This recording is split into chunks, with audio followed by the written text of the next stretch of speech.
Let's take a look at today's headlines from Houston. I'm Ron Treviño. As we continue our coverage of the devastating hill country flooding, we're getting a closer look at the trail of destruction left behind and the difficult recovery still ahead. Jalissa Garza spoke with one woman in the town of Ingram who returned to their property for the first time this week. I'm standing here near the Guadalupe River in Ingram, where floodwaters rose so high and so quickly, reaching from here all the way up back here, where there are homes and rental properties. And now homeowners and property owners and families are facing the difficult reality of what's left and starting the long road to recovery. Ashley Middleton and her family have lived in Kerr County for decades. This is a vacation rental, 2 houses that our family has, and then we live up the road a couple miles. Our mom lives right on Highway 39, and then we live just kind of behind her. Pieces of furniture from one of the rentals now sit outside after severe flooding left behind a trail of damage. We've just been able to get over here today for the first time to kind of assess this.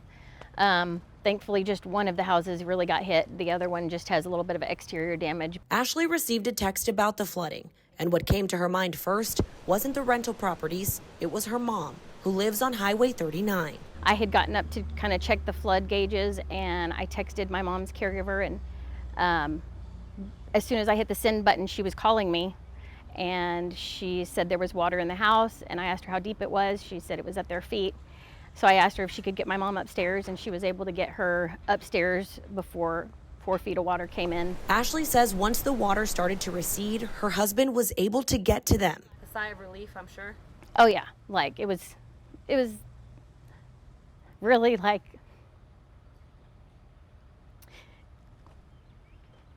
It's okay, take your time. it was hard. Like the worry and just knowing like how scared they had to have been, especially the caregiver, just having to take care of somebody else. I mean, I'm sure the responsibility she felt, she's just a blessing to our family, that's for sure. She's thankful her mom is okay, and so are the people who were staying in these homes. Now, Ashley's left to clean up, but says she's not doing it alone. We live in a great community. We have, our neighbors. I've realized over the last few days that our neighbors and our friends they become more family. Ashley returned just yesterday for the first time, getting a look at the trail of damage left behind. She's thankful that everyone that was in those rental properties is okay, that her mom is okay, and her mom's caregiver as well. Now this community will continue to uplift and support each other during this difficult time. Reporting in Ingram, Jalissa Garza, KHOU 11 News. While Ingram begins to pick up the pieces, just down the road in Hunt, what some are calling the epicenter of the disaster, families are still coming to terms with the overwhelming loss. Matt Doherty takes us to Kreider's Dance Hall, a hill country landmark that, like much of the area, has been changed forever. Last week, the oldest open-air dance hall in Texas was preparing for a party. Kreider's hosted its first pair of two-steppers on July 4th, 1925. And everyone liked it so much that they wanted everyone to come back. For 99 years, the dancing continued. Yeah, I know it was exactly 2:58 when she called me, and it was all the way up to here. On the day the dance hall turned 100, the music stopped. And I ran into the kitchen. I said, let's get out of here, because, man, it was coming fast. Tracy Moore owns and runs the dance hall and rodeo along the Guadalupe that's been in her family for generations. We try not to change things. Last week, Kreider's was changed forever. When the flooding finally stopped, the wreckage of a disaster was strewn throughout the property. On its riverbanks were bodies. That's gonna be heartbreaking. I know it is. Here it comes. Lovely. Tonight, the location that some say is ground zero for the catastrophe is a command center for a search that never seems to end. A little small place like this makes a big difference in the world, so. A.J. Nag is the rodeo announcer at Kreider's, which hosted bull riding every Saturday night in the summer until now. We always bounce back. I don't think there is an explanation. You just kind of got to pick yourself up. Like a rider thrown from a bull. Move forward. Again, that was Matt Doherty reporting from Hunt. In the ongoing effort to support flood recovery in the hill country, NASA has deployed specialized aircraft to assist. The technology on board could play a key role. Stephen Goen has more on that. From Ellington Field in Houston, this NASA WB-57 aircraft now in the sky over the Texas Hill Country, a part of the response from NASA's Disaster Response Coordination System activated after those deadly floods. Why did NASA decide to step in here? We do this because this is something that we are uniquely able to provide. This is an honor for us to be able to support these efforts. NASA's acting associate administrator, Vanessa Weiss, says that aircraft is equipped with sensors most often used during NASA launches.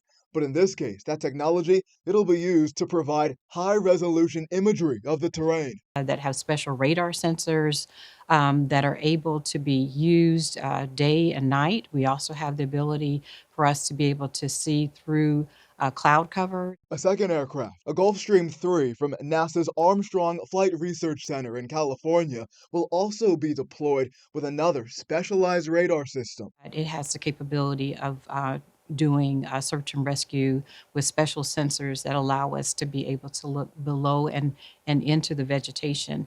In addition to those aerial surveys, NASA is still using satellites to track conditions on the ground, sharing all that information in real time with first responders. It's data that we're told will be used now and to plan for what's next. To either aid in recovery efforts and or help us to pinpoint so that we can maybe get in front of these things going forward into the future. Stephen Goen reporting there. Back here in Houston, families are finding ways to help children process this tragedy. A local mom organized an event to bring the community together and offer support. Maria Aguilera shows us how they're standing in solidarity with those impacted. In a room filled with paint, postcards, and people, families came together to process something hard to understand. The idea is for us to be able to do some tangible things during this very tragic time. For Ashley LaGrange, a mental health expert and mom, this event was personal. You mentioned your daughter having connections. Did she lose friends in this flood? By the grace of God, no. She has not lost friends. They were rescued. Many lives were lost in the Hill Country floods. Some families are still waiting for answers. And right here in our own community, so many know someone affected. Families who we've lost in this community directly that I knew. It's had a huge impact. Thank you for coming. She put this event together to give families a space to connect and to heal. Be together, see each other, share physical space together in times like this is so incredibly important when we're recovering from any sort of trauma. Alongside clinicians and support groups, there was art, writing stations, and a safe space to create. Thanks for helping. The message: you're not alone. By getting the kids involved, we're creating spaces where they can feel safe to express whatever it is they need to express. Volunteers like Sydney wrote cards. I came here, brought my friends to support and write letters to first responders and the families. A way to give back to those helping the most. They are really the heroes in this situation, and I just want them to feel appreciated. A room filled with people brought together by heartbreak, finding comfort in each other. In Houston, Maria Aguilera, KHOU 11 News. And those are your Houston headlines in what's been a heartbreaking week. I'm Ron Treviño.